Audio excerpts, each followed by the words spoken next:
The one thing that I believe at this time is that mind either is an extension of spirit or is spirit, or spirit is the mind.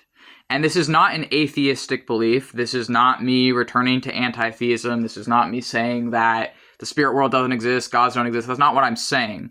There's a difference between saying that spirits and gods are imaginary versus saying spirits and gods are mental, but they are real. They are imagined. They are psychological, but they are real. It's not me negating their existence. It's actually me explaining their existence. Gods and spirits are mental and are psychological. They are imagined, but they are real. This isn't a taking away of their existence. This is an attempt at explaining their existence.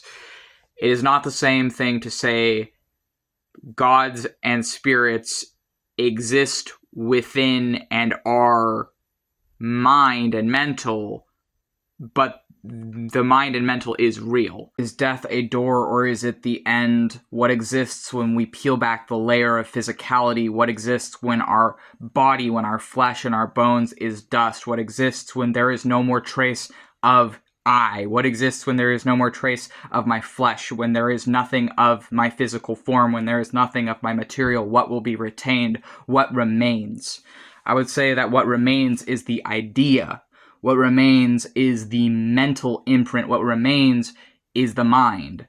What remains is something mental and psychological. So I believe that my soul, my spirit, the true me beyond and behind this flesh that I am in, it is mental and psychological. And when there is no more me, what remains is mental and psychological. So that is essentially what I'm getting at. And what is the afterlife, if there is an afterlife? I believe it is like a lucid dream. I believe it is an infinite realm of mind that essentially, if there is something beyond this physical material world, it would be returning to a state of pure mental energy, of pure psychology and pure mind, that you would be able to create infinitely. You'd be able to go infinitely, travel and explore the infinite nature of the mind.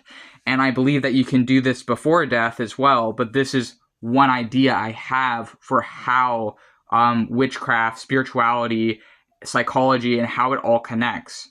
This is an idea that I have that I feel like all of these things connect to the mind, and that isn't saying that they aren't real.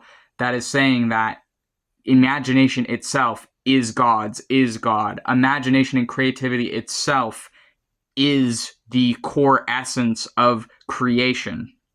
So essentially, what I'm saying is that, like, are the gods imaginary? Yes, but so are we. So is everything. So is, like, anything around you. It's all a construct, right? And you may not see it as a construct. It's like, how's it a construct? Well, my glasses are a construct. Someone had to make these. My clothing that I'm wearing is a construct. The Evanescence poster behind me and the statue of a devil behind me, I had to make that statue of a devil from, someone had to make the house that I'm in. Everything here was made. It was all imagined and then built. And I think that it's sort of like that. It's the same, like, we made the gods so that they could help make us. Where it's like the gods made us so we could make them. Another part of what I'm saying is that I don't believe in, like, the astral planes or whatever. I don't believe in, like, the spirit worlds as, like, physically material other places. I believe that there are potentially infinite other spiritual worlds, and I believe that there are many beings that exist within these worlds, and I believe that they do have free will, and they do have their own ways of life, and they do have their own order of things, but they are also mental and psychological.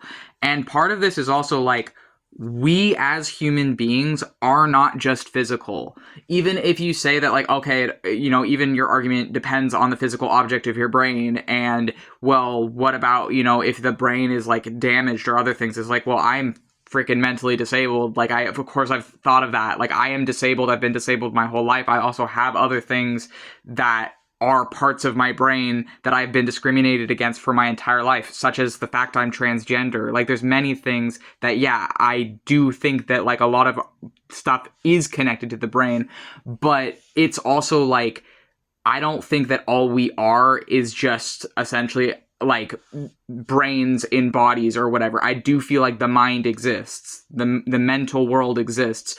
Our sense of self exists. Dreams exist. Even if they exist in our mind, they still exist in our mind.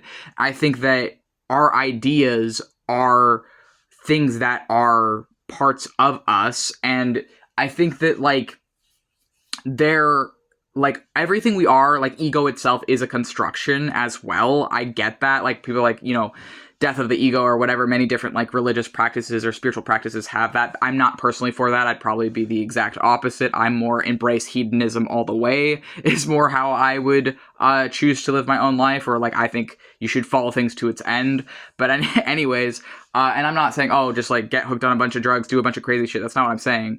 I'm trying to communicate that I think that we as human beings are not just physical. I do believe that we also are mental. We are also mental. Our self is not just a physical body, it's also mental. So like what is the spiritual nature? It connects to the mind. And these other worlds that people have experiences of, and these other beings that people have experiences of, even though I do think that these are real beings in real places and whatever, they are also mental and psychological, and the only way they can communicate to people is through their minds. And then people will be like, oh, well then how do you know if they're really real at all? And it's like, well, I don't actually think, quantifying the level of realness is the point. The point should be, is it benefiting you? Is your belief system benefiting you? Is it actually lifting you up? Is it helping you to find love and peace and happiness in your life? Or is it tearing you down, making you miserable, making you depressed, and making you feel like you're not good enough?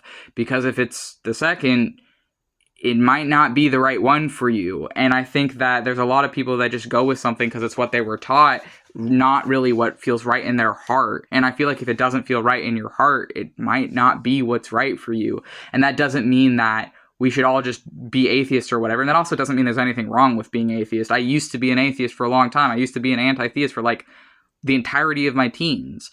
But that wasn't what was right for me. That's not what was right for my heart. That's not what was right for my mind. That's not what was right for me at all. And what is right for me is witchcraft, but that also might not be what's right for someone else. I mean, what's right for me is a lot of stuff that frankly would probably not be good for other people, but it's good for me. And it's taken a lot of trial and error to find what I do fit within and what is good for me.